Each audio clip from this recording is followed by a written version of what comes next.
screens, under starlight's beam.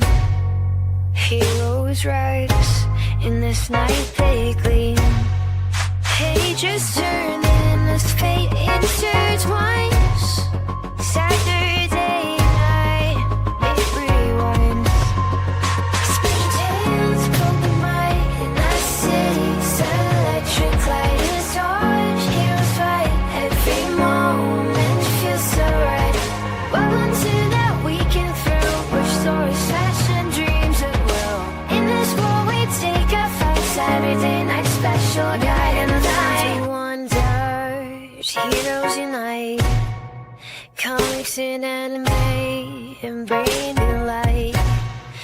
Journey through panels and vibrant screens. This colorful tapestry.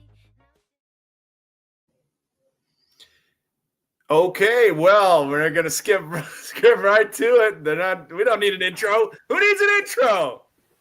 We don't need an intro. We don't need an an intro. intro. To it. Welcome everybody to Saturday Night Special. And tonight is a very special Saturday night. It is Matt's 40th birthday tonight. And he decided that the two people he wanted to spend his time with, the very least, were me and Sticks. So we are running the show tonight. I don't blame in him. Matt's absence. And we wish him a very happy 40th birthday with his family, with his children, with his wife. And hopefully he gets to sample at least a little bit of cake. He's lost a lot of weight. He deserves a little bit of cake. Yeah. And we'll be holding it down for you guys tonight. Appreciate you tuning in. GT was here bright and early. I think he started messaging about 3 o'clock in the morning this morning. Ed's still stuck at the in-laws. Dag nabbit. Well, hopefully you can break free for a moment or two and spend some time with us. Jedi Johnson making some bank after a Killer Whatnot sale earlier today. Congratulations, Jedi. Glad you could make the show. Tyson, welcome. Good evening to you too, sir. This is not all about Doctor Who, but we're not going to rule it out. Sticks is running the show, so there's always a chance we get some Doctor Who in here for one and all. Sticks, how you doing tonight? I'm doing great. It is Saturday. It's a nice holiday weekend. I have Monday off. I also have next Friday off. I think I'll still be on qualified, but we'll see. How have you been? How's your week going? It's going great, man. Doing some grilling and chilling on Monday with the family. What we're doing? Yeah, Brian J. It's just Sticks and I tonight. Thank you for asking. We are doing our best to keep you guys entertained. We bring the news, we bring the fun, we bring the hits, and we get it done. But yeah, we're looking forward to a great show tonight. Appreciate everybody chiming in the chat. We're going to wake up the chat right now with our warm up. You got that first slide. We'll jump right into it. Get it right into it. Okay, WNBA is really entertaining to watch the kind of rivalry that has emerged between Angel Reese and Caitlin Clark. They had their very first game on earlier this week, and Caitlin Clark and the Indiana, what are they called? What is the Indiana team called? The Fever? I believe so. That sounds Indiana right. Fever versus the Chicago Sky, and they smoked them 93-58.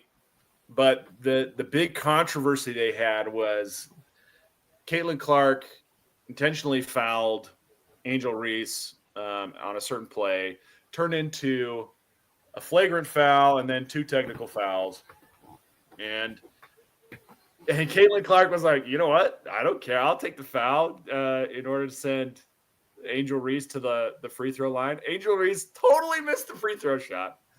And then I got this reel on the far right here. It says day 2 of taking Angel Reese. In other words, the parlay, the bet. They're betting on Angel Reese missing her first shot of the game. And so in their first game against the New York Liberty, which was the Chicago Sky's second game, these guys were betting that she missed her first shot. And of course she did. So they turned their $23,000 bet into $47,500. And nice. Angel Reese is off to a rough start. In her first 2 games back, the Chicago Sky is down more than 60 points against opponents in their first 2 games back. That's a rough stat. Probably the worst in WNBA history. Yeah, Jedi says it's a one-way rivalry, I think. Yeah, well, I think Caitlin Clark is trying to do her best to play it cool. She's trying not to add fuel to the fire, but the more she plays it cool, like the more Angel Reese wants to just punch her in her face, right? Agreed. Yeah, agreed. So funny. Yeah. And then if you guys are on Instagram, yeah, hell of a rebounder. She catches a lot of her own missed shots. She's the number 1 offensive rebounder in the league, but not the number 1 scorer, not even close. She's, I wonder how long she's going to last in this league. But it's so hilarious. There's this really great account on Instagram called Stat Stuffer, and it's dedicated to just showing Angel Reese lowlights. And I don't know why he says it, but every clip he goes butter pecan, and it just cracks me up whenever he says butter pecan. I don't even know what it's supposed to mean, but he says butter pecan, and then she throws up a total brick. It just cracks me up every time. So Stat Stuffer. Tyson says, since Sticks is running the show tonight, I should get some good quotes from him. Yeah, absolutely. Sticks, it's about time you throw down some good quotes. Yeah, I guess so. I I haven't been on that, have I? Who said what? Well, maybe once. Maybe you can't be quoted if you don't say anything. You got to say a lot. Well, that's true. That's true. Yeah, I gotta. Yeah, I talk. Don't tell people I don't talk. I love Tyson. Tyson's icon is Matt falling off the toilet, taking a nap. Yeah, well, that's after his birthday party, I guess. Yeah, hopefully he has some good times tonight, but he doesn't end up napping on the bathroom floor. Yeah, Angel Reese might make more money on OnlyFans. That is a definite possibility. Jedi, chill. Jedi's always chill. Jedi could stand to be a little less chill. Okay. Jedi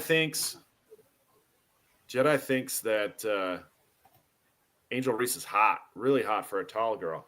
Yeah, they call her Barbie, right? They call her Barbie, and she's got they do. a pretty good look, but different strokes, different folks. That's okay. It's okay, Bride J. Jedi can like Angel Reese. That's okay. What do you think, Sticks? Is she a hottie or is she a? I said it about someone last night. I said, she's not a girl that you would kick out of the bed for eating crackers. So okay, but is she enough to make a bulldog eat his chain? Probably not this bulldog, but I'm sure there's a bulldog out there somewhere that'll chew the chain up. Okay, Tyson says maybe she could screw 584 guys in a day. Only the guys that are betting on her to win.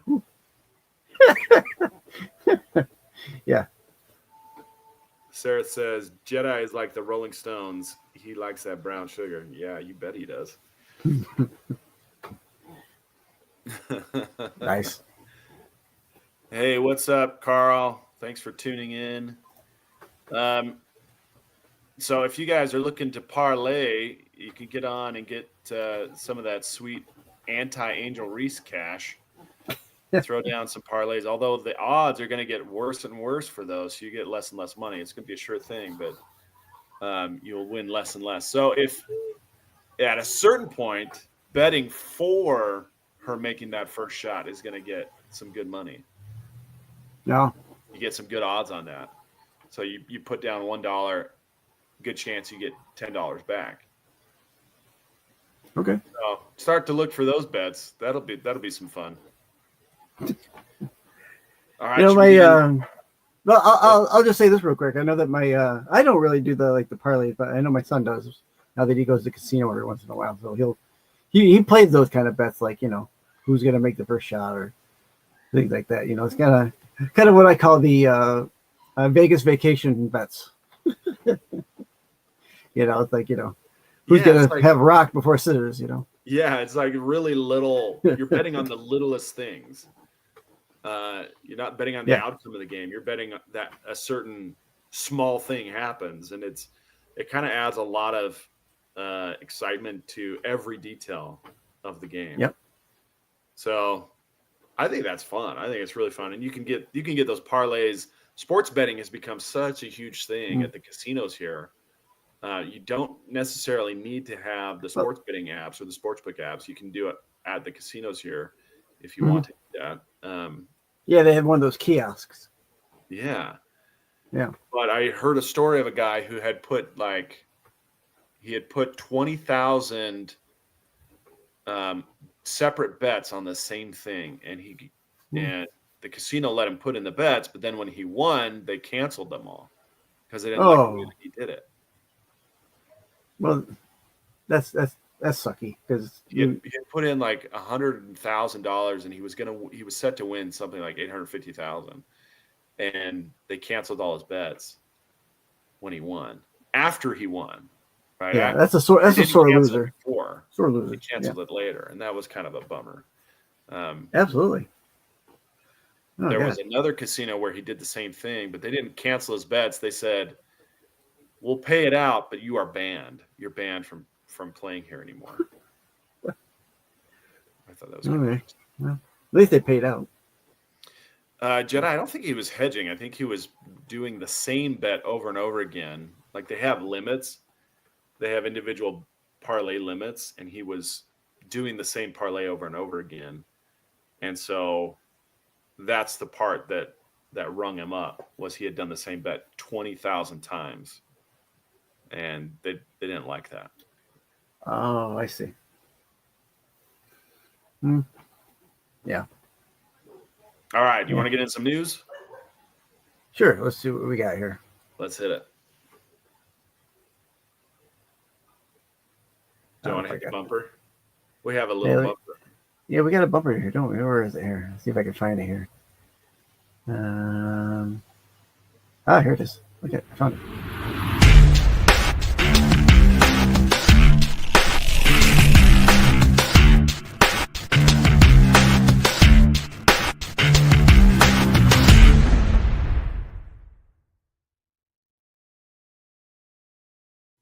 Nice. See, I can do this. I can do this totally. You want to read them? Yeah, give me a second here. I can read them here. As it comes up, Punisher Red Band, #1. Oh shit! I can't read this. Okay. You want me to read it? No, I got it. I had to make it bigger. Punisher Red Band #1. First look teases a brutal, bloody Max-style Frank Castle story. Frank Castle's brutal war on crime is reignited this September in Punisher Red Band. The 5-issue limited series will be written by Benjamin Percy, with art by Julius Otha. The duo currently delivering twisted horror together in Helverine. Ooh, okay. Polybagged for explicit content, the Red Band series promises to be the most violent in Punisher history, as Frank Castle, freshly resurrected and back in the classic costume, is allowed to fully unleash his brutal brand of justice on the criminal underworld. Are you looking forward to this one? You know what? If any character is perfect for Red Band, it's Punisher. That's what I'll say. I'll definitely give it a try. I do like Punisher if he's written well. I didn't like some of the last stuff they did with him being like I don't know, kind of supernatural. I don't know what it was. Really part of that ninja tribe, and he's kind of. I didn't like that, but this might be good. I might like this because I like the original stuff that they used to have with the original limited series run and the beginnings of Punisher back in the day. Do you like to see gratuitous violence in a Punisher book? In a Punisher book, yeah. In a Punisher book, yeah. Because that's what he should be known for, is this over the top killing spree that he usually is on, and war against crime, war against the mafia and things like that. Revenge. Yeah, revenge. Yeah, they killed my family. We should do a parlay to see how many knives go up through someone's jaw. Right? That move. Oh, right, yeah. Right. Let's see. Yeah, I wonder how many times he's going to pull that move, rip, Or will there be a throat rip out like Roadhouse? Will someone's throat get ripped out like Roadhouse would? That'd be crazy. Yeah. I look for. I'm definitely give this a try, and as long as the first issue is the way I think it's going to go, I'll continue with the series. So. Nice. All right, what's up next here? All righty. Captain America's new team in Avengers Doomsday revealed, along with details on Doom's followers. Avengers Doomsday will mark the beginning of the end for the multiverse saga as the Russo brothers make their MCU return to try and end this hit or miss era of storytelling and style. Earth's, the multiverse's mightiest heroes, will assemble in battle. Robert Downey Jr.'s Doctor Doom, and along with the X-Men, Fantastic Four, and New Avengers, we know Captain America will lead his own team of Avengers. According to the Cosmic Circus, Sam Wilson's team will be comprised of Jaquan Torres, the Falcon, Carol Danvers, Captain Marvel, Bruce Banner, the Hulk, Wong, and Shang-Chi. They're officially on his team, with She-Hulk likely to join them. All right. I guess this is going to be this like from the movie. Where did this come out? I don't know. I'm not quite sure. Like mark the beginning of Avengers Doomsday, mark the beginning. I guess we're talking like a prequel series for comics. So something leading up into this is what if I'm reading into it correctly. Correct me if I'm wrong, someone, but I think that's what we're talking. Because Cosmic Circus is talking about the movie. They're talking about MCU. Yeah. They're saying this is the new Avengers. Captain America, Joaquin Torres, Falcon, Captain Marvel, the Hulk, Wong, Shang-Chi, and She-Hulk. That's going to be the new Avengers. Oh, so they're talking about what the team is in the movie. Okay. Yeah. I mean, that makes sense because these are the characters that we've had as of recent, who are still kind of in play, I guess we could say, in the MCU. I mean, we haven't seen Carol Danvers, since their last movie, but Jedi doesn't like Brie Larson.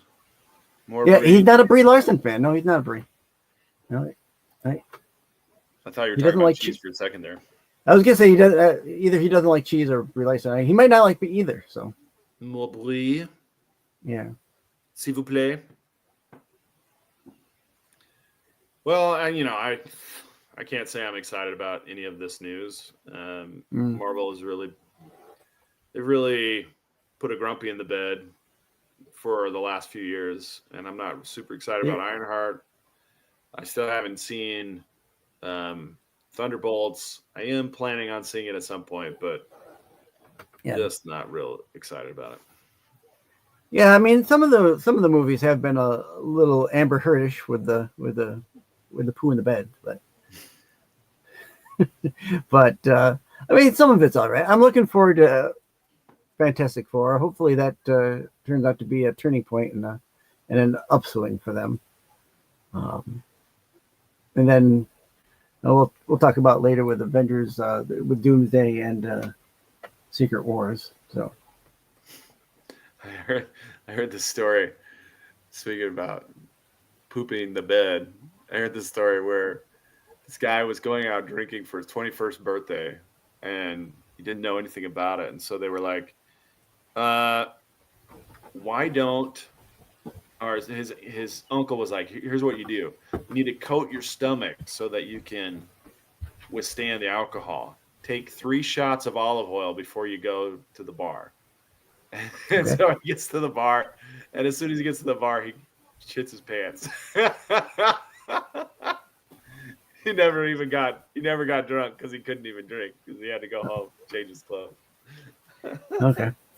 Yeah. All right. Luke says scientists in the U.S. have developed a pill to combat against depressed lesbians. They have named it Try Dick Again. Wah, wah. Nice dad joke. Wow. Good job, Luke. I guess Father's Day is coming up. Got to get those dad jokes in before the deadline. I guess so. Okay. Let's see what's there. Here's about Marvel Doomsday. Christina. Yesterday we learned that Avengers Doomsday has been moved from May 1st to December 18th of 2026. Avengers Secret War, meanwhile, will now open on December 17th, 2027, after it was originally scheduled for May 7th of 27. Deadline has shared some insight into why Disney and Marvel Studios concluded that delaying Doomsday and Secret Wars was the right move, with insiders telling the trade that these 2 films are among the biggest ever made, and the delays simply allow more time to execute on a gargantuan vision. As why the Avengers franchise is moving from its usual May slot to December, it said that down to the success they've had in the holiday corridor with titles like Spider-Man No Way Home.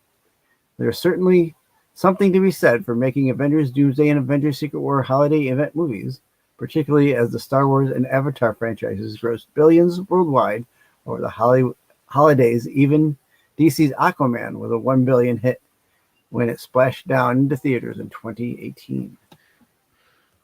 Well, yeah, okay. They probably just need more money, or no, they need more time to figure these things out. Well, sounds like they've got a plan now, at least in place, and they can figure it out. Yeah. I mean, they're still announcing people who are being hired for these films. So, I think they need more time. It sounds like this is going to be bigger than we're expecting. We might even get like they did with Endgame, where they split it. So we might get like 2-part Doomsday or 2-part Secret War. Tyson, I thought we'd forgotten about that joke. Tyson says, that's up there with Sam's joke about finishing a shotgun to completion. I thought we'd forgotten about that, but I appreciate you remembering. Hey, Christine. Welcome in. Yeah, I'm not surprised that they're going to try and take more time. I think we still got a couple projects coming out in the meantime, so whatever. I guess we can wait. We can wait for this. It's good news. Tyson never forgets. Yeah. Absolutely. Yeah. An elephant never forgets either. So, yeah, that's good. I'm glad. All right, what's next? This one's for you. What do we got here? Ooh, one for me? Oh, look at this. Doctor Who star Ncuti Gatwa acts from the series after recently upsetting BBC bosses. This is a half-truth I'm thinking, but Doctor Who only has 2 episodes left before season 2 concludes, and now only has 1 because one of the episodes aired today. And another report has just hit the British tabloids via sci-fi frontier gazette.com, claiming that Ncuti Gatwa's time as a doctor is indeed up. The sex education and Barbie actor is said to have dropped out of announcing the UK's jury scores in last weekend's Eurovision Song Contest at the last minute. It was like the day of. That was reportedly in response to Israel's being included in the annual singing competition. Now, a supposed insider tells the newspaper, if the final nail wasn't already in the coffin, it was well and truly hammered in after that. Bosses were incredibly disappointed. Ncuti, as the doctor, is one of the corporation's most high-profile faces. With his withdrawal was incredibly embarrassing. It caps what has been a largely depressing tenure in the TARDIS for Ncuti. While the Sun isn't exactly a reliable source, it is the tabloid. The UK's tabloid has frequently had a head start on Doctor Who news, so we're not entirely dismissing this. The report adds that Disney Plus is unlikely to renew the deal with the BBC to continue funding the long-running sci-fi series, meaning a budget cut is inevitable. In fact, it said that the BBC is likely to now rest the series as it considers how to revive its fortunes. It's unlikely we'll see who Ncuti regenerates into, as the Beeb will keep options open. The piece notes, and if they do rest in the show for years, it makes it virtually impossible to cast someone now. Okay. Sorry to hear that, Sticks. It's a bummer news for you. Yeah, I mean, so a little insight on this from my part. So Ncudi's contract is technically up at the end of the year, or at the end of the series, I should say, and they were going to option him for one more year to finish out because they've only gotten 2 series out of him, and it's taken quite a while to get it out. So chances are they're probably not going to renew it. Not that they're firing him, they're just not going to renew his contract or give him a new contract. Talks of them putting it on hiatus have been swirling for quite some time now. So I wouldn't be surprised if they did do that, but they have a backup in David Tennant as usual. Tennant came out last year in the 60th anniversary when him and Ncuti kind of split into 2, bi-generated, and so Tennant is out there still as the Doctor, and they could probably fall back on him if they have to. So, and see what he's been up to. Yeah, exactly. So we'll see. I haven't hated Ncuti's run.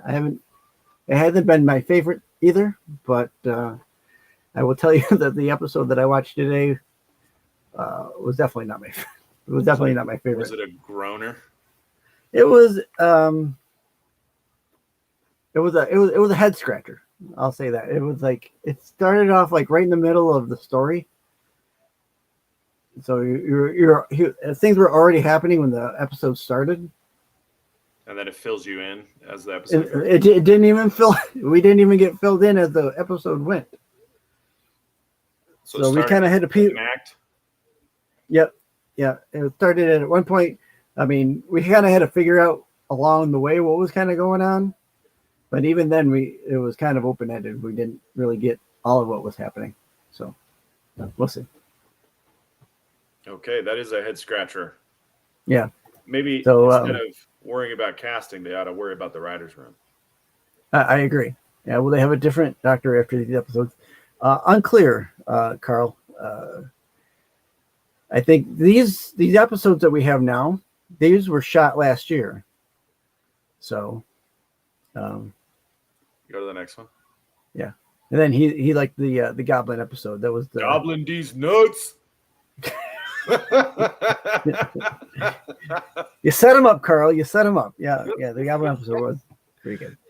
Well done, Sam. Well done. So we'll see. Next week is the last episode for this series, and then we'll see what happens after that. I don't think there's going to be a regeneration to a new Doctor this year because they didn't film it. There's no filming for that, so we'll see. We'll see what happens.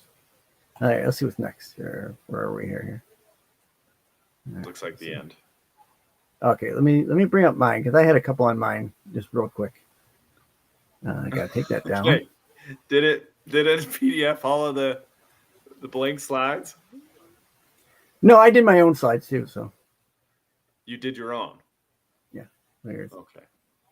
So I got a couple news stories in here, and then we'll. I don't know what else he has. So I'll do a couple of my shots here that I got here. This is what we got here. Okay. Here. All right. So Here's a couple ones that I'd put in here that Blumhouse and Meta have launched the Horrorverse game featuring Megan, The Purge's Liberty, Lady Liberty, and more. Blumhouse and Meta have announced Blumhouse Horrorverse, a new immersive horror experience launching in Meta Horizon on May 22nd. The new world will transport fans into Blumhouse horror franchises, including Megan, Wolfman, The Black Phone, and Happy Death Day. The official event description reads, Dare to enter Blumhouse Horrorverse. Hunt victims as Megan, Babyface, or Lady Liberty. Roleplay as villains from Megan and The Purge and Black Phone across thrilling minigames. Are you a horror guy, Sam? Not really, but I do find occasionally a gem in the horror genre. Mm-hmm. But yeah, I would say for the most part, no, I would not much of a horror fan, but occasionally I dip. I did like Megan. The first Purge was pretty interesting, but I haven't seen Black Phone or Happy Death Day or Wolfman. Yeah, I'm not familiar with Happy Death Day. I've seen the Black Phone and some of Megan. I don't know if I've seen Wolfman. I may have. So what's it called? On the Meta Horizon, it's a virtual. What do you call it? One of those virtual things that you put on. Yeah. It's a so. VR.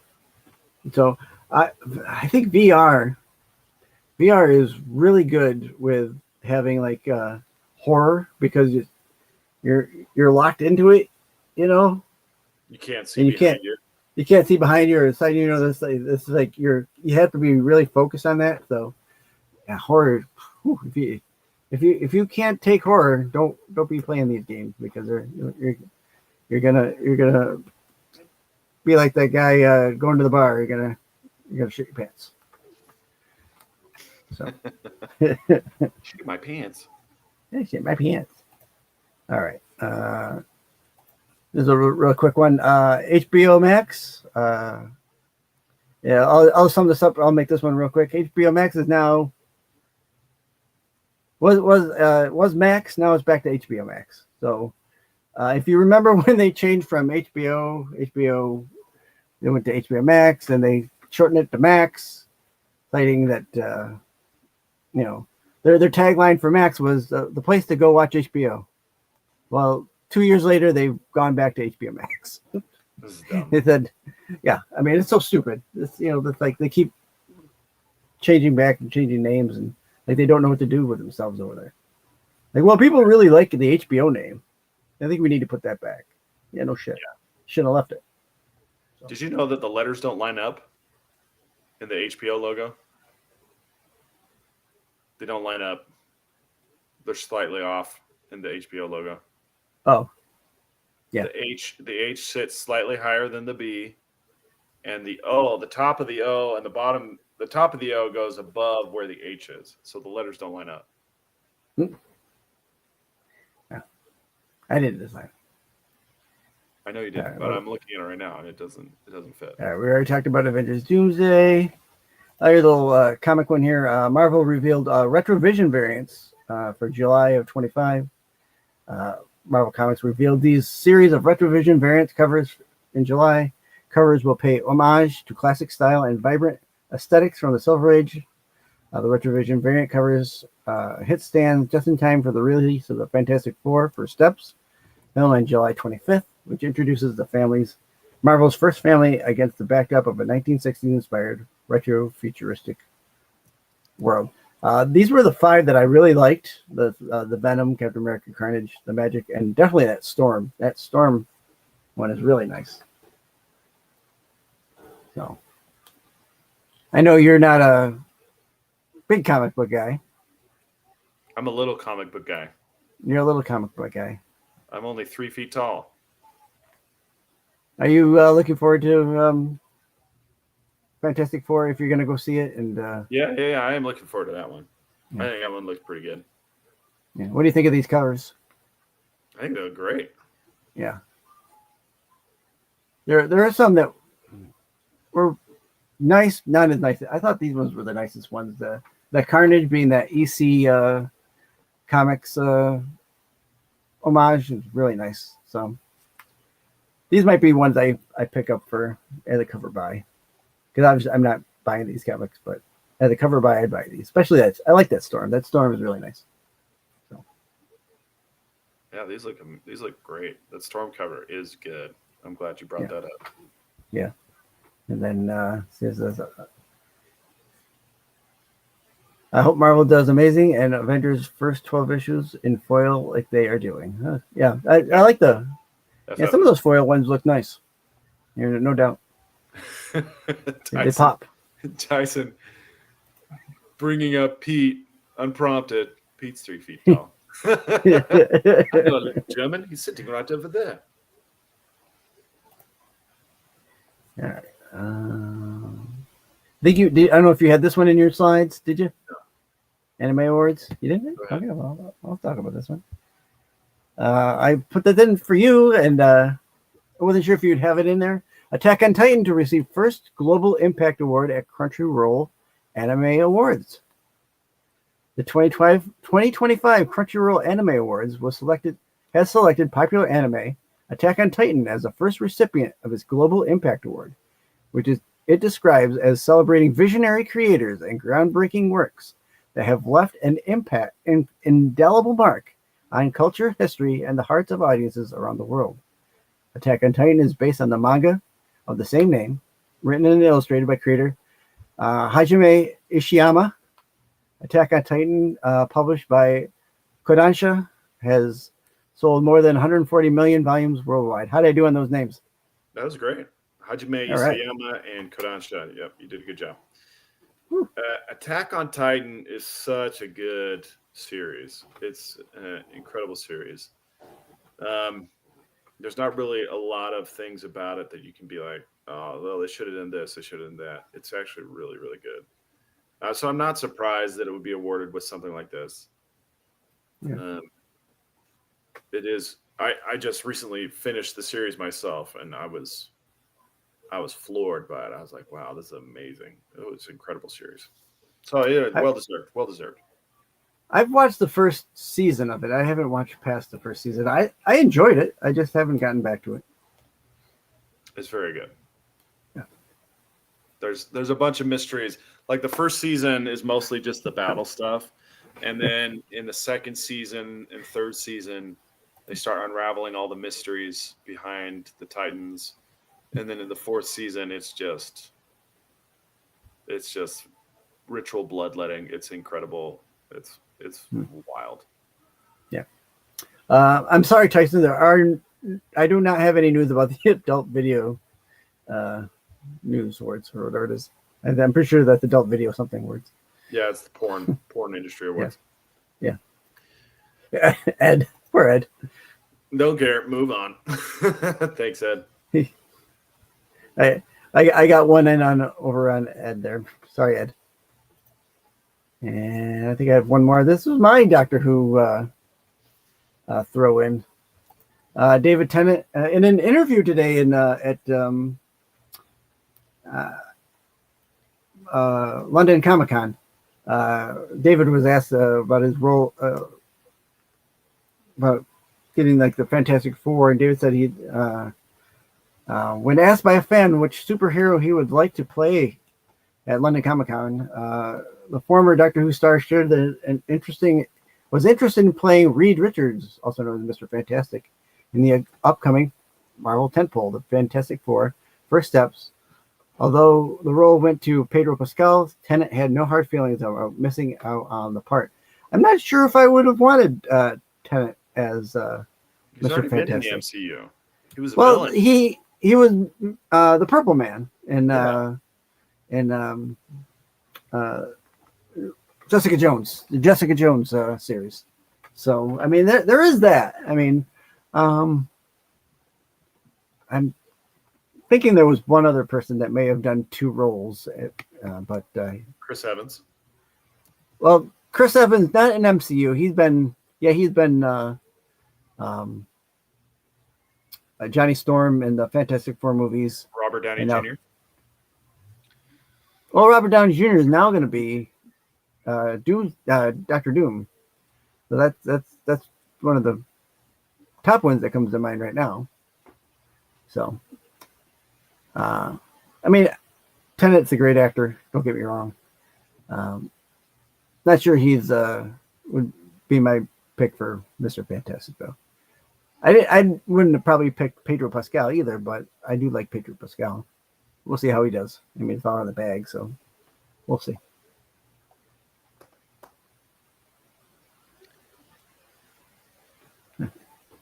And okay, let's go back to that. We'll come back to that after. Let's go back to Matt's stuff and see what Matt had for us here. I think that's it. I think it's my stuff that's next. So if you can find That's your stuff. All right. You want to run through my stuff real quick?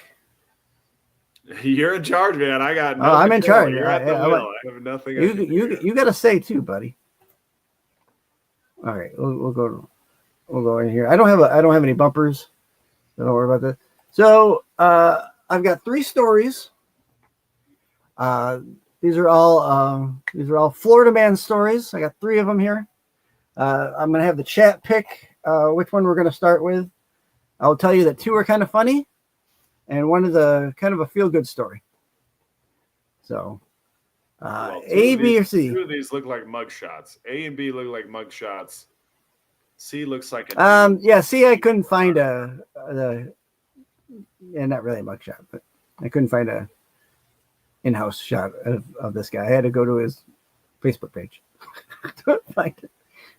So, all right. Tyson says go with C. That's the first one I got. Go with C. Okay, so Tyson, you have chose the feel-good story. It says C too. Okay, good. So, how do I? I don't know about serial killer Tyson. I think he looks like a guy who lets his egg salad sandwich age before he eats it. Oh my god! He likes it with a little bit of the manila, the salmonella. Oh, there it is. Okay.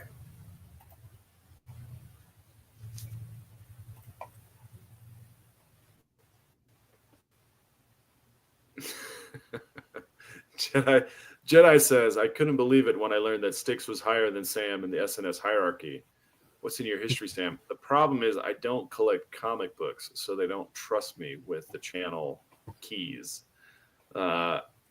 So maybe if I started collecting, they'd give me a little bit more control. But it is what it is. I'm happy to be where I'm at.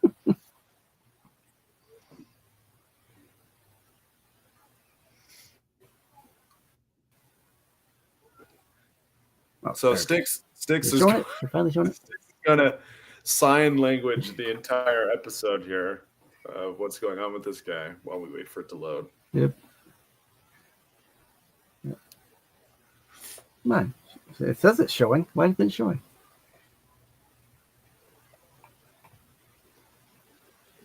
Now the show is about to get duked. We'll edit the stage again. Come on. I've got it. It's right there. I can see it. There we go. Okay, good. You can read it? It's my Amish internet. Yeah, go ahead. I'll have you read it because it's not popping up on my screen. Earlier this month, amateur shark fisherman Andrew Smith, pictured in slide C, was convinced by a friend to come with them to Pensacola Beach after getting off from work. But within 10 minutes of arriving, the scene went from a casual afternoon by the water to a full-fledged emergency. I was sitting out there and this girl come running asking if anybody could swim, Smith told the local news outlet WSVN. I said, no, I absolutely could not swim. And she was running and screaming and nobody could swim. Bystanders soon learned that the teen's friend had been swept out to sea by a rip current. Rip currents are powerful localized offshore currents created when wind and breaking waves push surface water towards land. The resultant slight water level rise near the shore causes excess water to flow back into the sea, via the path of least resistance. Slightly deeper areas in a sandbar or reef can exacerbate the force, dragging objects or people out through the gap. Rip currents are often confused with rip tides or undertows, none of which actually pull you downward. Instead, they are strongest near the water's surface and carry you beyond the line of breaking waves. NOAA estimates an average of 76 people drown from rip currents per year off U.S. shores between 2015 and 2024. With the situation growing more serious by the moment, Smith quickly came up with an idea. He attached a life preserver to a drone he had brought with him and began piloting it out towards the drowning girl. Strong winds made his first rescue attempt difficult. It was a terrible miss, he recounted. I released it too early. It was really windy. It wasn't close at all. The girl had been struggling against the currents for around 5 minutes by that point. Unfortunately, Smith had only a single flotation device left nearby to try again. You scrolling? Scroll. That was it. The last opportunity we was going to have. After adjusting for the wind, he gave it another shot. This time, the drop was much more accurate. The teenager was able to grab the life preserver and hang on for another few minutes until emergency responders arrived. If it wasn't for that second drop, she wouldn't have made it. The EMS said she wouldn't have made it, said Smith. After receiving a checkup, EMS confirmed the girl sustained no serious injuries and was able to go home, but not before her dad spoke with Smith.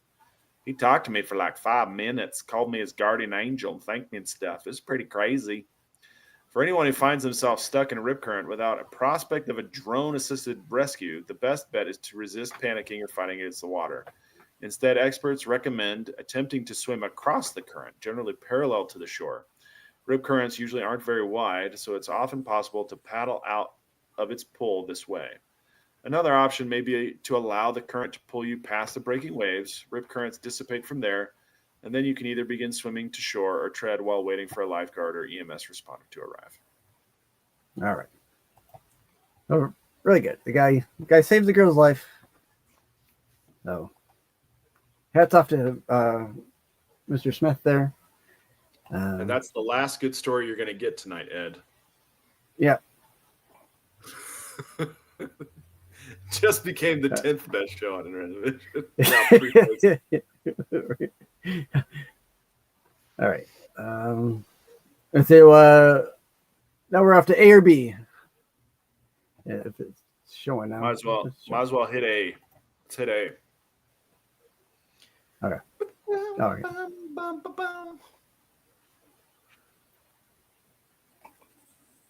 All right. A. Okay.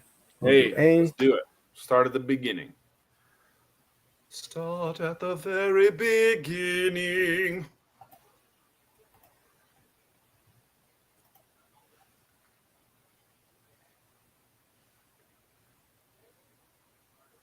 Evening. So while Styx is doing this, I want everybody to know it's Matt's 40th birthday. This is a short one. Birthday wishes for him in the chat. Light it up. Let him know how you feel about his douche chills, his reading, his mispronunciation.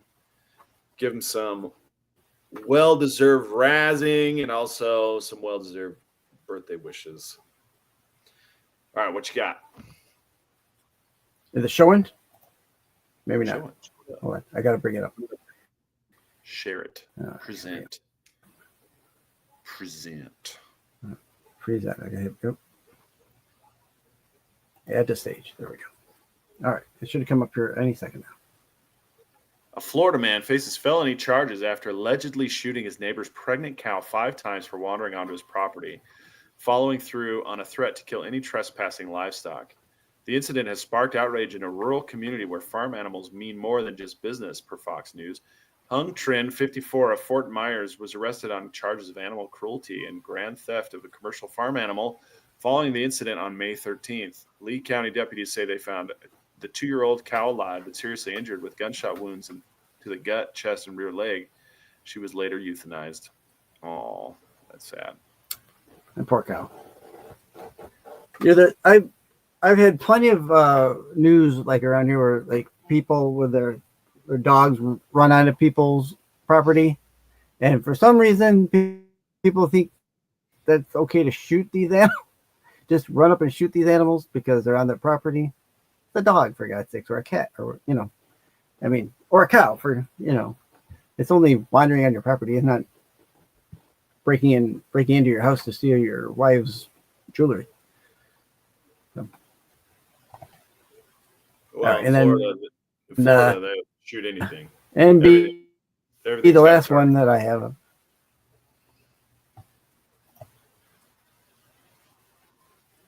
That's probably true.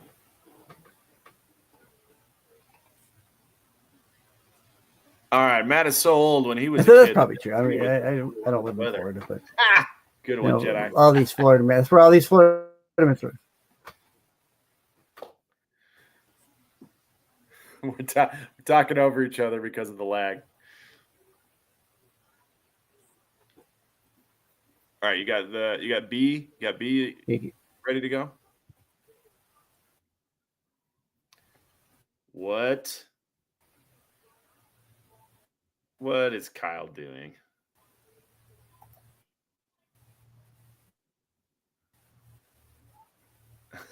Sticks, what are you doing, man? Do something. Okay. Oh, I already showed that one. I heard you fucking taking this show and it's fucking derailed and off the fucking train. It's a crash and it's a burn and is it not on the... somebody has to fucking come back and fix this fucking shit show that you guys have fucking created. Just joking. It's about time. What'd you say? I said it's about time you show up. About time. Who's this? Hey, it's Kyle. Hi, Kyle. Oh, you fucking guys. No, that my internet's just not working tonight. Okay. Are you able to put the slideshow up, the slide deck? Yeah. Oh my God, this is a train wreck. Holy fucking shit, what is going on here? Okay, Sticks. How are you, buddy? Do something, This is I had to, hands down, this is probably the best slide I've ever seen right here. Like I really have to commend the amount of work that was put into the slide, Sticks. This is not my slide. Sticks PDF'd all of the slides, including the ones that are dead. So there's like 100 blank slides in this slide deck.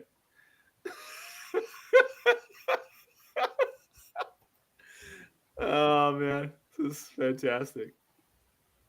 Keep going. Oh my fucking God. All right, here we are. Oh. All right, let's get your bumper going. Where's the anime going? Oop. Okay. And I was supposed to be on my way to Matt's birthday party. Wait, you didn't get invited to the birthday party? No, I did. Did it already happen? It's happening right now. I'm supposed to be on my way there. And then I got calls and messages that this fucking train wreck was going on. From whom? Everybody. Who's everybody? You see everybody in this chat? Oh, yeah. Aw. Just joking. I don't know where your bumper is. I'm just joking. I can't find your bumper, Sam. We'll just move on. Okay. Wait. What in the fuck is going on here, you guys? Okay. Are we gonna retrieve the slide or just let me go? Hold on a second. Jesus Christ. We're gonna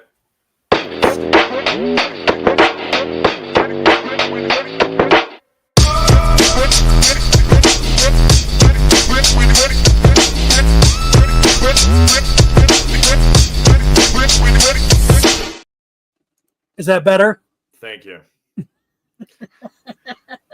All right. So first up, we have a teaser image from the One Piece episode 1129 preview, teasing the backstory of a fan favorite character, Bartholomew Kuma, and his adopted daughter, Jewelry Bonnie, teasing their backstory, which is going to take place over the next 4 episodes. This is going to be kind of an emotional roller coaster. So if anybody is looking for the emotional heights of One Piece to hit the same levels it did back in Water 7. This is the moment. So make sure you're tuning into One Piece for the next few weeks. Funny that Sarah says this. This is as good as the Englehart interview. I was playing it for a couple guys that I work with last night. I was like, you want to see something funny that somebody did? I was like, as I was watching it, I was like, what's kind of funny about this interview? Sam has never had a problem with his eyesight since then.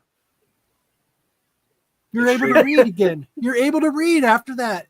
Yeah, I after my diabetes diagnosis, there were 2 weeks when I couldn't see, I couldn't read without glasses. And then once my diabetes was under control, I didn't need the glasses anymore. Your vision came back? It came back. It was the weirdest thing.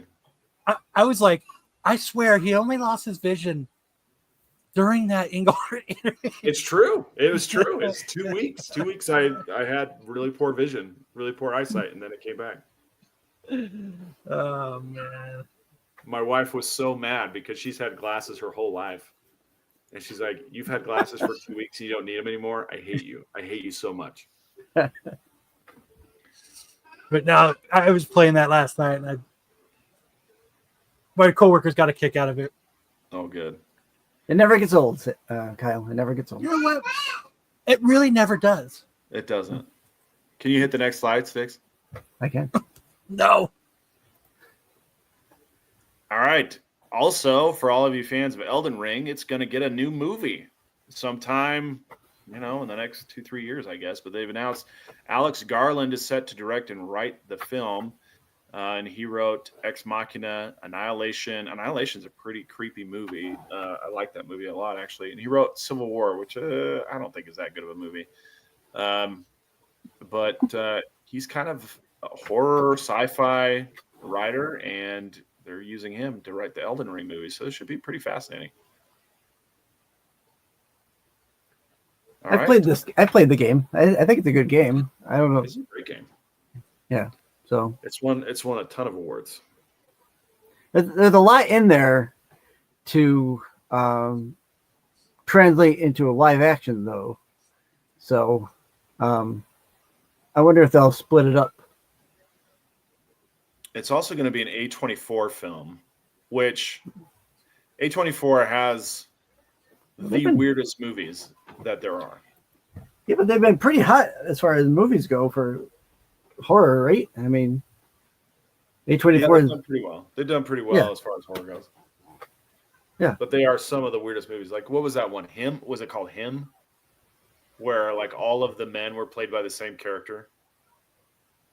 Oh, maybe. Or the same actor. That was such a weird movie. Or the one where the lady has she adopts a lamb. Like a lamb, and it has hands and feet. That was so weird. What? It's a weird movie, dude. Holy cow. Okay. All right. But look forward to Elden Ring, the movie. Yeah. Yes, Eternal. Agreed. Look. Matt's on the ground with his butt in the air.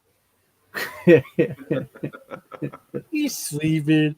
He's so sleepy. Can you hit the next slide, Sticks? Yep. All right. Also, we have the Demon Slayer Infinity Castle trailer. The full trailer hit. It didn't really do a whole lot for me. It was mostly just shots of the main characters falling through the Infinity Castle. They didn't show any of the battles. It was just like character stills. It wasn't really a whole lot. So if you are really looking forward to this movie, don't bother with the trailer. It's not that exciting, though the movie itself is going to be pretty awesome. The Infinity Castle story arc, for those of you who don't know, is the final story arc leading up to the battle. And they are not going to do a final season of Demon Slayer. They're going to do 3 movies to cover the final story arc. Oh, wow. Which leads from Infinity Castle back into the regular world where the battle finally culminates. But it's going to take place over 3 movies over the next year and a half. Is Demon Slayer a manga that has finished, or is it Yes. still being written? Yeah. No, it wrapped up. Gosh, I want to say probably 3 years ago, Okay. Okay. 4 years ago. I know some of these are still being written, so I wasn't sure. Demon Slayer had about 200 chapters, which is a decent size manga, Mhm. but it's short Yeah. by most popular manga standards. Bleach, for example, had something like 600 chapters. Naruto had something like 800 chapters. Well, maybe that's not true. Maybe it's more like 500 and 700. And then One Piece it's at 1150 chapters right now. Wow. Yeah. All right. And then I got a couple more slides here. Okay. Speaking of Naruto is going to have its own little theme park attraction. It's pretty small. It's really just one little. Oh, see you later, Kyle. Thanks for stopping by. Bye, Kyle. Maybe he's off to Matt's birthday party. He's probably after Matt's birthday. Have fun. The Naruto theme park is being built. It's looking for a 2026 launch in France. It's really just one roller coaster and some shops, some like Naruto themed shops. It does look like there will probably be room to expand the attraction depending on its popularity. But the roller coaster that they have is actually 2 rides in one. They're going to have 2 tracks running in separate directions. One of them is kind of a forward and then reversing track, and then the other one does a loop. So if you are in the France area, and you like Naruto, this might be something for you to check out. Okay. All right, and then I've got one manga spotlight, which is Bug Ego, which is it's a really bizarre manga, but it's really interesting. This is the one about Hartman's hacks. And this week they were battling a golem that was threatening to kill them. Nothing can save you now. It's no use. I know it. I know everything. And they were able to use their Hartman's hacks to get through the battle and subdue the golem. But check that out on the Shonen Jump app, the Viz or the Manga Plus app, if you want to check out some new bizarre, but also really fascinating manga there. And then that's it for the big news in anime. And now we have an update for High Fidelity. Ooh. Our boy Fidel has graduated basic training. He's down 100 pounds. Look He at him. sent me these pics this week, and we had a chat over the phone. He's going to be moving into a 17-week training program for his job in Chicago, starting in Chicago and then moving to San Diego. Really happy for Fidel. He's doing so well. He's lost a ton of weight. He looks fantastic. He's still Fidel, still the goofy, lovable guy that he's always been. I didn't bother asking him about his wife, quote unquote wife, but he's doing really well. Full Metal Fidel. Yeah, we'll see how he does. He seems to be in good spirits. I'm really happy with his uniforms. He's got clean clothes. They smell fresh, according to him, and things are going well. So wish him all the luck, and I'll keep you guys updated as I get more information. Good on him. Good on him. And I don't have any highlights from Dodgeball this week, even if I did. Sticks has PDF'd the slides, so the links have not come through. So we'll just skip that part and move on to the next segment, which is Mega Character Matchup. And this week we have the matchup between Ultron and is this January? Yeah, this is a White Queen, right? Yeah. Yep. All right, and we'll start here. What's the White Queen? White Queen has 9 out of 10 intelligence, 6 out of 10 strength, 7. What's this gal's name? What's her name? actual. She's played by January Jones in the movie. What's Hopefully Diamonds are someone. Diamonds Are Forever. Chat, Yeah. you gotta help me out. Yeah. I'll need the chat there. I can't think of her name. 7 out of 10 agility or speed. 10 Emma out of Frost. 10 Emma Emma Frost. Frost. Thank you. Thank you, Carl.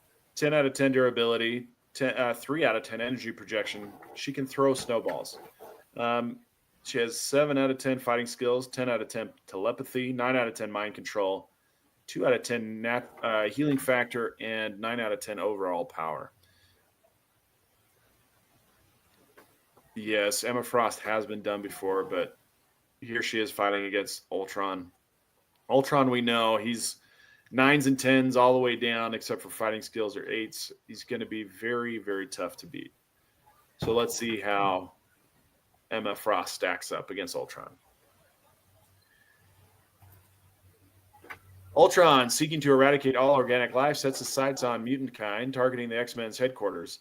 Emma Frost, sensing the incoming threat through telepathic warnings, positions herself as the first line of defense. Ultron, with his adamantium-coated chassis and a ruthless logic, launches an assault with an army of drones. Emma quickly erects psychic shields. She erects something.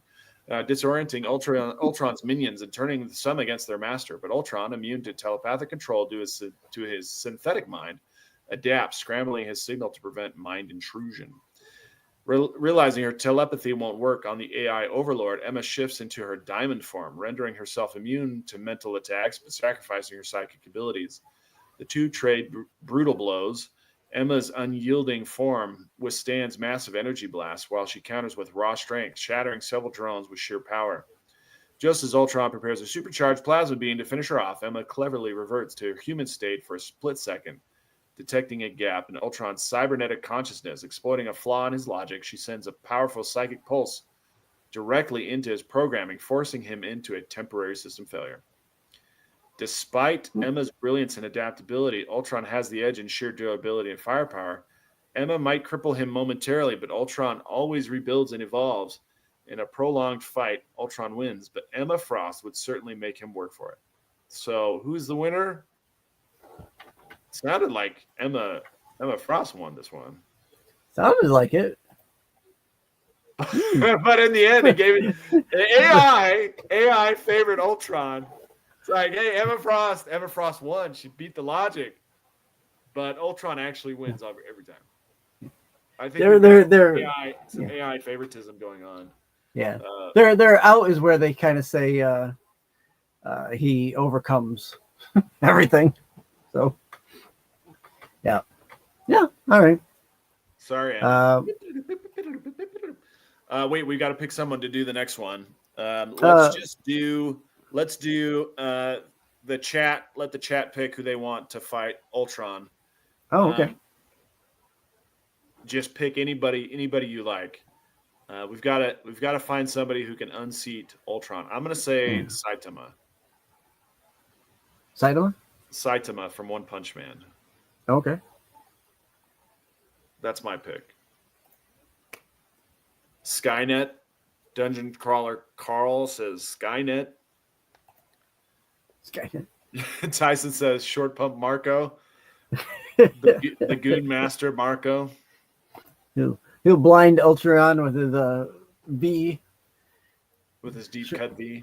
Deep cut V. Yep. All right. Well, we'll follow up as the chat gives us their ideas. Yep. All right. It'll be up to the chat. Our votes are worth nothing. Yep. And we go to best and worst covers of the week. I don't know if I can find the bumper. I'll try and find it real quick. Bounce, bow, bow, bumper. Bounce, bow, bow. Goku. That's a good one, Mama Bear. That's a good choice. I was thinking about Goku too. Yeah, that's right. Where's anime? Probably where you go. Oh, there it is. Found it.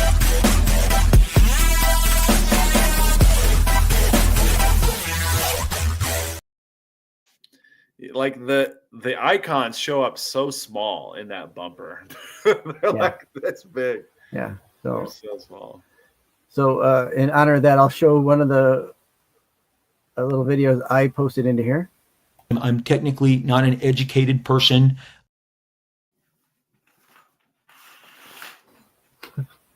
There we go. That was it. All right. That's the worst covers of the week. Let's see what we have picked for this week.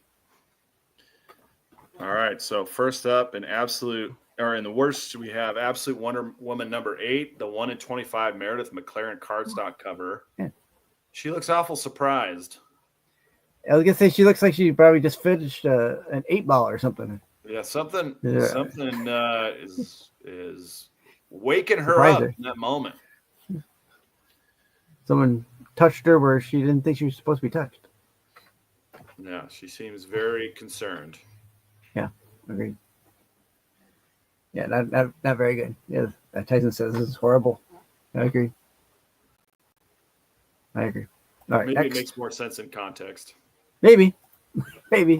Next up, we got Harley Quinn number 51, the 1 in 25 Christian Ward cardstock cover. Yeah, there's a lot of green, a lot of smashed bits.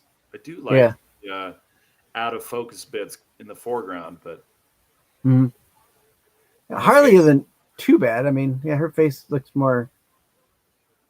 I don't know. Well, here's the real problem with this is we don't see her in her tights, and plus her face looks like a librarian. She looks like a librarian. She looks like a beatnik librarian, or like a rockabilly librarian. That's what she looks like. A rockabilly librarian.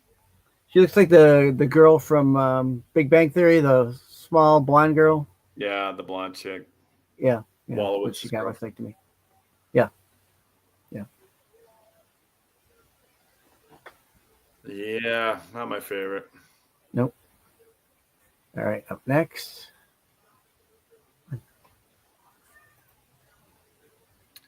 Up next, we got the Superman number 26 Gillum March cardstock cover. We've got, who is this? Superwoman riding piggyback or on the shoulders of Superman as he's flying through the air with the greatest of ease. I saw his. I thought she had 3 legs there for a second. I thought this part of his bicep there. It looked like another leg. It's just really goofy. I mean, the concept of it's really goofy. Yeah. I don't. It's kind of got that magic carpet ride vibe to it. Yeah. I can show you the world. Well, I don't know if this is supposed to be shading. Like you can see where like the back of him is like a peach. Like her top is peach, and then her face kind of looks clownish. Like it's peach with like highlights in her cheeks. So she kind of looks like a clown. It's just kind of goofy. Yeah. I don't think the execution of it is bad. I think they drew it really well. Colors look really good, but it's just kind of goofy. Yeah, looks weird. All right, up next. That's it for worst covers, and we'll head over to the best covers. Keep clicking through until you get to the best.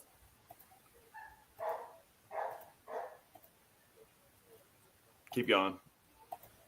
These are old slides. All right, best covers. We got the Batman number 160, 1 to 25 Ben Oliver cardstock cover. Very, very cool cover here. I agree. This is a nice cover. Awesome. It's almost like dream state. Mm-hmm. Batman, Catwoman, and is that Hush in the back? I don't know. Yeah, that's Hush in the back. Very, very cool. Yeah, I like this one. I could see this on a canvas. Would you put this on a canvas in your room? I put this on a canvas in my room. Yeah. You get a nice. It is nice. Get a nice orange signature in that empty white space in the corner there. Mm-hmm. That'd really pop. Pop. Agreed. All right, next. You got more to say? All right, next up, we got the Green Lantern number 23, everyone's favorite, Mark Spears, cardstock cover. Very green. Yeah. Very green. It is very green.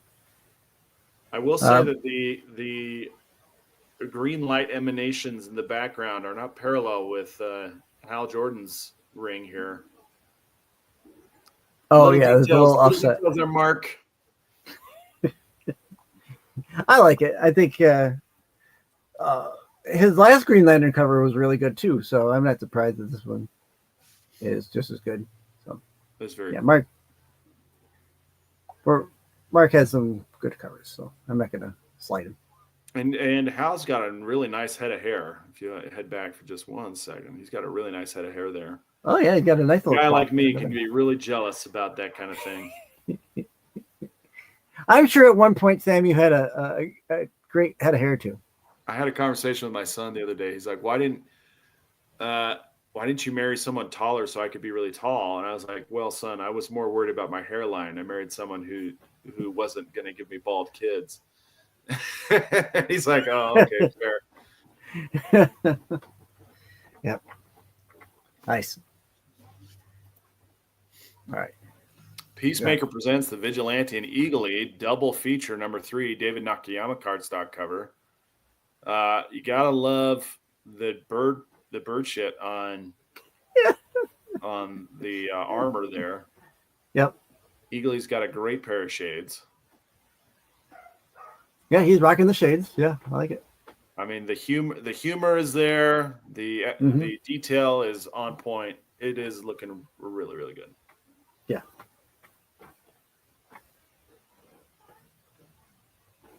Oh, thanks, Sarah. Sarah says, forgot to say congrats, Sam, on your daughter's graduation. Yeah, my oldest daughter graduated high school this week. I saw that. Yes. Good. Congratulations. Appreciate that. Is she going onward? Not right now. Not right now? We talked about that and tried to convince her, and she wasn't having it. So right now she's more interested in traveling and seeing the world a little bit before she goes to college. I don't know, backpacking through Canada. Something like that. We'll see where she ends up. Okay. Fair enough. All right, then we got Giant Size X-Men number 1, the Yvonne Talavera cover.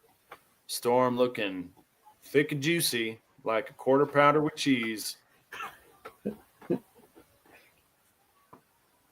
is a good, it's really good, man. I like the lightning coming off the fingers, the rain, the hair flapping in the wind. She's got kind of a Beyonce outfit going on. Yeah. Yeah. Yeah, this is definitely a good storm cover. Most of the storm covers I've noticed as recent have been really good. So whoever, once they get these storm, apparently they're taking their time with her because she's a popular character in the X-Men universe. So yeah, this outfit she's got on is straight out of Austin Powers. Makes you Randy. Storm make you is Randy? all wet. Very cool. All right. Then we've got the Ultimate Spider-Man number 17, 1/100, another Yvonne Talavera Virgin variant. Mary Jane crossing the road wearing some jeans, a white top, and sipping her mocha frappuccino in the streets of New York. Looking banging. Looking banging. That's a really great composition right there. Oh, it's a great cover. It looks like something that you'd have on a store exclusive though, and not more like a 1/100 cover, but I guess there's probably a trade dress one as well. I'm gonna guess. Usually these 1/100s have a trade dress somewhere down the line. So if only it was raining on this cover. Yeah, good point. Then we have a little bit of white t-shirt or wet t-shirt contest. Yeah, reminds me of the Great Horn ones he did a while back with with her taking a selfie. It's, just her on there. So. Like you can see the grain in the denim on her pants. That's how good this is. Yeah, you can see these wrinkles down here. I see like along the leg from her walking. So he must have had someone model how pants were looking when people walked, because that's you can see the creases. So very nice. Well done job by Talavera. Then we have Uncanny X-Men number 15, the 1 in 50 Fan Yang Mystique Virgin variant. You like this one, huh, Sticks? This one's nice. Yes, I do like. I do like this one actually. They drew Mystique a little younger, but I mean, to be fair, she can look at whatever age she wants to look. she can she can look however she wants to. So that doesn't really matter. No, I like this cover. Although Mystique is probably one of my favorite female villains. I guess we can call her a villain. She kind of, for lack of a better phrase, she kind of goes both ways. She's a hero sometimes. She's a villain. Yeah. What's up, Terry? This has got John Woo vibes all over it. This is like Fan Yang must have been watching John Woo movies while he was composing this cover. The birds, the guns, the church windows. You got that one feather in the bottom left-hand corner. Yeah, for sure. The kind of floating there. Yeah, it's a good addition on there. Adds just a little something to it. I like it. What? I don't know if that's true. Is that true? I don't think that's true. I don't know, man. I don't know that lore. Tyson, I did really like this Mystique cover. All it needs is a pink signature. That would really make it pop. Yeah. Even Ed liked it, I think. Clapping for it. That's a wave. Maybe he's saying, I'm out. Oh. Or maybe he's saying he's back. Hope you find your dad. All right. What we got next? All right, here we go. We got Magique number 5, 1 in 100 Leslie Lyrics Lee Magique Virgin variant. A lot of horns, a lot of spikes. Magique looking pretty demonic in this particular. Mm-hmm. That's what I was thinking. Yeah, very demon-like, demonic. Yeah. Yeah, you like this one, huh, Sticks? Do you collect Magique covers? I don't, but hi, Terry. Hope you find your dad. I might pick this up. I probably won't, but I would if I wanted to, I guess. It's a nice cover. I mean, it's as far as demonic and demon-like drawings go, I like it. Tyson says she'd eat a burger. Yeah. Yes. And I do agree with Sarah. It's kind of a Berserker cover. He likes those Magique covers. All right. That's next. Oh, there's a nice one. Then we got Daredevil Cold Day in Hell number 2, the number 1 in 100 Gabriel Delato Virgin variant. Daredevil looking very cool in this particular composition. Got the fire in the foreground, lighting up Daredevil in interesting ways with an overhead light source, giving him a little bit of extra reflection on the top parts with some darkness in the background, giving a lot of interesting contrast to the composition. What do you think of this one, Sticks? I like this one. I will say it's hard to find a bad Gabriel Delato cover. I know there have been probably 1 or 2 in his time, but more often than not, his covers are straight fire anyway. So this doesn't surprise me that his cover is really great, and this is a really great cover. I mean, you can see the cross stitching and the outfit with the rain in the backdrop, fire underneath. It's really nice. So, you think so, Sarah? Do you think that? Well, maybe. I mean, I guess if he's dropping the taco bomb, we'll see. Le taco bomb, the taco bell. Yo quiero taco bell. Yeah, let's see what's next. Oh, yeah. We got Rogue with the Savage Land number 5, 1 in 100 J. Scott Campbell Virgin variant. J. Scott Campbell giving us some good stuff here. A little bit of a saber-tooth tiger, and Rogue looking very savage indeed, but not savage enough to forget to put her hairband in place to make sure that Right. hair is bumped 100%. I like it. Two things on it that I don't like. Well, I think we've gotten a lot of these Rogue and Savage Land covers. I mean, it is a series, I guess, but so I'm kind of done with them. And the saber-tooth tiger, it doesn't really look like a tiger face. It looks more like a lynx or a cougar face. Are to you me, kidding me? the way the Are you ears. kidding me with that? Are you No. kidding me, Sticks? No, that does not look like a tiger. No, look at how the ear. Look how the ears are up. Look how those ears are up. It's a made-up animal. It's a fantasy. Saber-tooth tiger is not a made-up animal. It's a real animal. The guy can draw it however he wants. It's more of a lynx. It looks more like a lynx than it does. It does. That face does not look like a tiger. Oh, whatever. You like it? Actually, Evolution has taught us. Gen 13's Fairchild. Fairchild. Yeah, I see it. I mean, it's Campbell, and that's one of his creations, so I can see how that could kind of bleed over. All right. Anything else? Oh, here we go. Still got more. Mark Spears promoting From Within. Monsters number 5, New Mutant number 98, homage and card cover from Mark Spears. It looks like those kids are saying Wolfman's got nards. Yeah, Monster Squad. Love that movie. As homages go, this is a good homage. I mean, I'm not a Deadpool guy, but I like this homage of his first appearance from New Mutants 97? 98. 98. So 98. Yeah. Very cool. I like it. Yeah, it's good. And On to the next. Keep going. No, Keep going until that we might find be an it. actual live slide.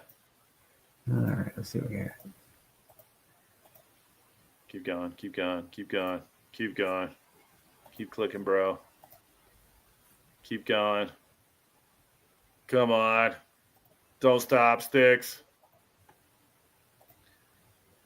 Easy. Okay, we're skipping the Taco Bell. There's no Taco Bell. All right, here we go. Homage cover of the week from Farrell number 13th. Farrell the 13th.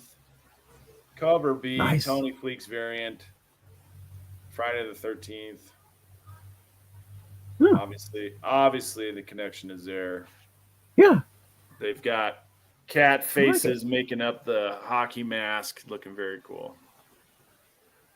Oh yeah, I see that now. Yeah. Nice. I like Friday the 13th. I like this cover. That's a really cool composition. Good job, Tony. Yeah, that Mark Spears. Good for you, Oh, Tyson. That was a Yeah, good job, choice. Tyson. Yeah. Right. Then we already looked at this one, the homage for Monsters number 5, homaging New Mutants number 98. Very cool. And then that should bring us to first appearances. Skip. Keep skipping. Skip.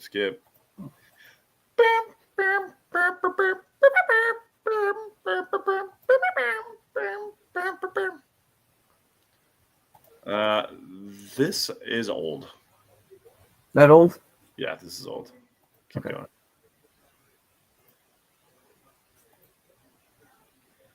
Keep going. We don't even do this segment anymore. Okay. Oh, man. Dead air. You guys seen this dance trend?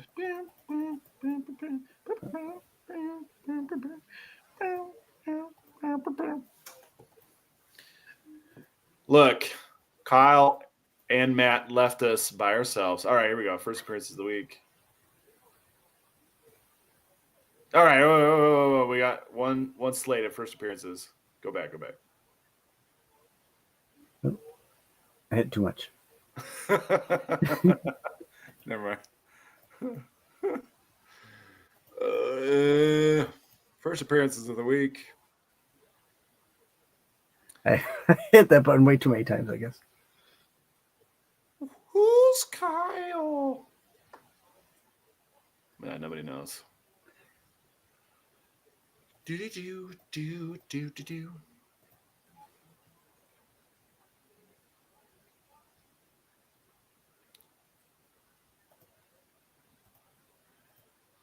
Almost there. Almost. What number was it? Was it this one? I don't know, bro. Nope. Happy birthday, Matt. There it is. All right. There you go. All right. Got, The other one. The Curse of Shirley Johnson. First appearance of The Stranger. First appearance of the Crimson Seraph. And first appearance of Beliafan. All right. I'm not familiar with the series, so although I like the guy on the cover. I think it's pretty cool looking. Image Comics series. Yeah. So we'll see. It's a new series. Looks like. Was there anything behind here? Oh no, that's just that one. All right. I'll go slow this time. Not too slow. But slow enough to not miss anything. So most of this part of the show slides are unpopulated. It's like going through the abandoned part of town. These ones are all boarded up. Faces at the window. And we have to do this on air, just so you know, because it's part of the StreamYard slide deck that Sticks uploaded. Keep going. This old stuff. We don't do this bit anymore.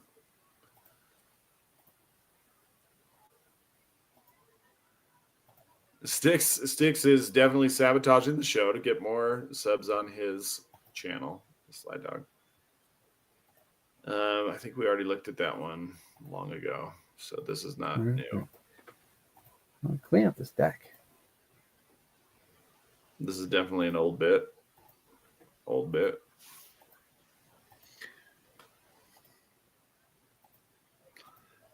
Just like a trip down memory lane.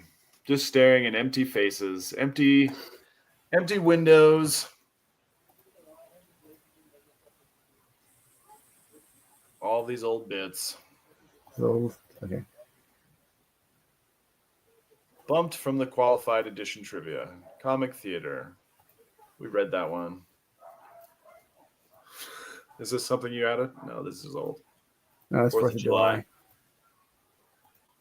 It's almost 4th of July again. We can revive this segment. It's like top fives.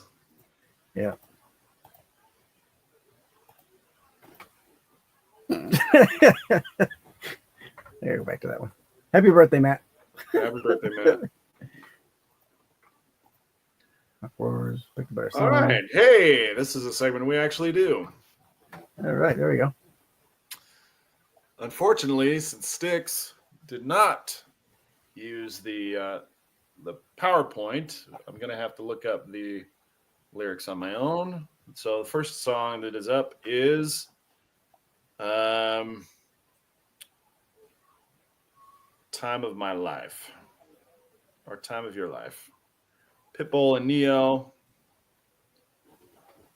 Time of Our Lives. Sorry, Time of Our Lives.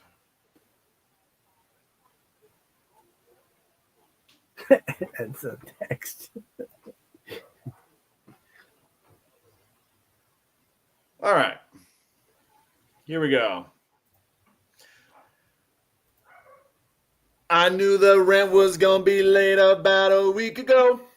I worked my ass off. I still can't pay it though. But I got just enough to get off in this club. Have me a good time before my time is up. Let's get it now. Ooh, I want the time of my life. Miss Worldwide, oh baby. Ooh, Give me the time of my life. Yeah. Let's get it now. This is the last $20 I got, but I'm going to have a good time balling tonight. Tell the bartender, line up some shots, because I'm going to get loose tonight. She's on fire. She's so hot. I'm no liar. She burned up the spot. Looked like Mariah. I took another shot and told her to drop it like it's hot. Dirty talk, hey. Dirty dance, hey. She's a freaky girl, hey. I'm a freaky man, hey. She's on the rebound, broke up with her ex. I'm like Rodman, ready on deck. I told her, want to ride out? She said yes. We didn't go to church, but I got blessed. I knew my rent was going to be late about a week ago. I worked my ass off, but I still can't pay it though. But I got just enough to get off in this club. Have me a good time before my time is up. Let's get it now. Ooh, I want the time of my life. Ooh, give me the time of my life. Let's get it now. All right, we'll move on to the next one. All right. Very good. Very good. Which is Party Rock Anthem by LMFAO. Oh, yeah. Party rockers in the house tonight. Everybody just have a good time. And we gonna make you lose your mind. Everybody just have a good time. In the club, party rock. Looking for your girl, she's on my jock. Hey, nonstop when we in the spot. Booty moving weight like she got the block. Where the drink? I got to know. Tight jeans tattoo cause I'm rock and roll. Half black, half white domino. Gaining money, Oprah dough. Yo, I'm running through these hoes like Drano. I got that devilish flow, rock and roll, no halo. We party rock. Yeah, that's the crew that I'm repping. On the rise to the top, no lead in our Zeppelin. Party rock is in the house tonight. Woo! Everybody just have a good time. Yeah. And we gonna make you lose your mind. Everybody just have a good time. Let's go. Shake it. Shake, shake.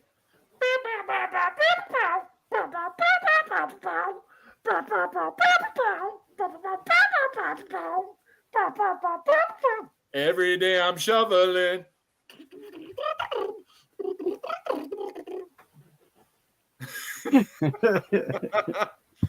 All right, we'll leave it at that.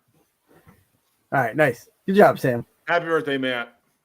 We did party rock anthems for you, or club anthems for you. How am I going to grab I'll you throw this by on the for short hairs? What was that? What's Rob Liefeld's commentary? Thanks, Rob. All right, just keep going. These are old slides. Old slides, right. old slides. So many slides on here. Oh, that's old. Yeah, these are old.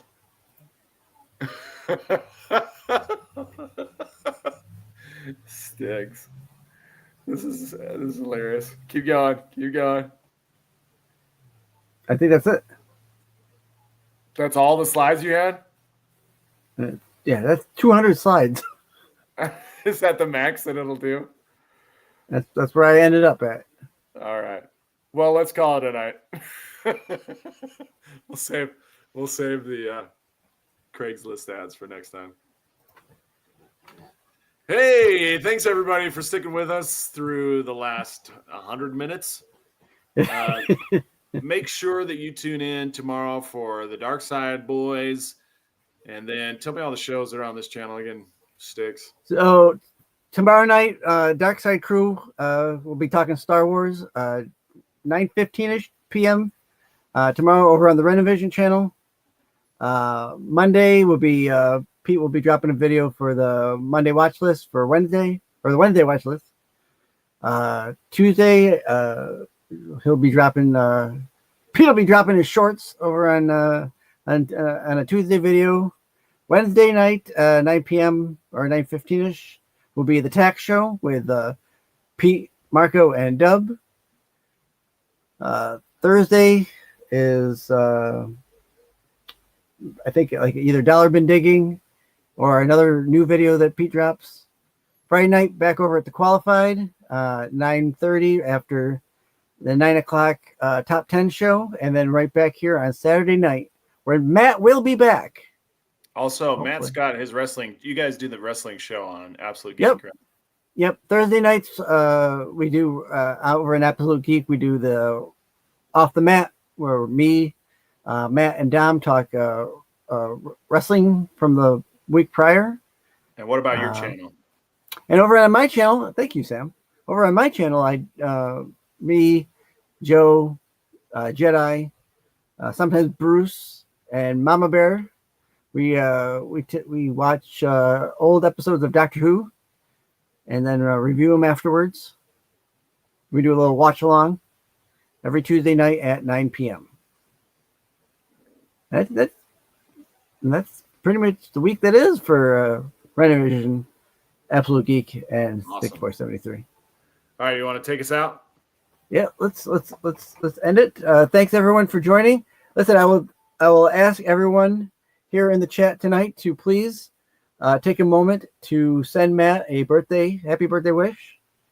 If we can all flood his DMs and wish him a happy birthday. Thanks, everybody. Thank you. Have a good night. Either you've got me confused with somebody else, or this is a joke.